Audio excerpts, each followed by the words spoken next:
Congress party Kamareddy డిక్లరేషన్లో ప్రకటించినట్టుగా Jangaon జిల్లాకు సర్దార్ సర్వాయి పాపన్న పేరు పెట్టాలని బీజేపీ రాష్ట్ర అధ్యక్షుడు రామచంద్రరావు డిమాండ్ చేశారు. బీజేపీ రాష్ట్ర కార్యాలయంలో సర్దార్ సర్వాయి పాపన్న జయంతి వేడుకలు ఘనంగా నిర్వహించారు.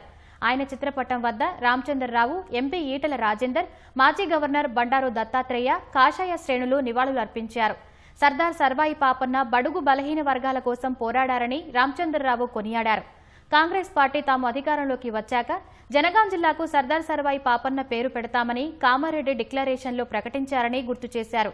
అధికారంలోకి వచ్చి 2.5 ఏళ్లు అవుతున్నా పేరు మాత్రం పెట్టడం లేదని మండిపడ్డారు. కాంగ్రెస్ ప్రభుత్వం మన కామారెడ్డి డిక్లరేషన్లో జనగాం జిల్లాకు సర్వాయి పాపన్న జిల్లా పేరును పెడతా అన్నారు. జనగాంకు మరి ఇంతవరకు 3 సంవత్సరాలు అయిపోయింది. దాని మీద ఎటువంటి ఒక చర్య లేదు. భారతీయ జనతా పార్టీ ఈరోజు డిమాండ్ చేస్తూ ఉంది కాంగ్రెస్ ప్రభుత్వాన్ని, జనగాం జిల్లా పేరు సర్దార్ సర్వాయి పాపన్న జనగాం జిల్లా పేరు పెట్టాలి డిమాండ్ చేస్తూ ఉన్నాం. ఎందుకంటే బీసీ డిక్లరేషన్లో మీరు చేసిన తర్వాత సరే మిగతా అంశాలు ఏది కూడా మీరు పట్టించుకోలేదు, అది వేరే మాట. కనీసం పేరైనా పెట్టండి. పేరుకి మీకు ఏం పెద్ద రాజకీయాలు చేసే అవసరం లేదు. విగ్రహం పెట్టమంటే కూడా విగ్రహం కూడా చాలా కాలం తర్వాత మొన్న పోయినసారి గొడవ చేస్తే ఇప్పుడు ఈసారి బహుశా పెట్టే ప్రయత్నం చేస్తూ ఉన్నారు.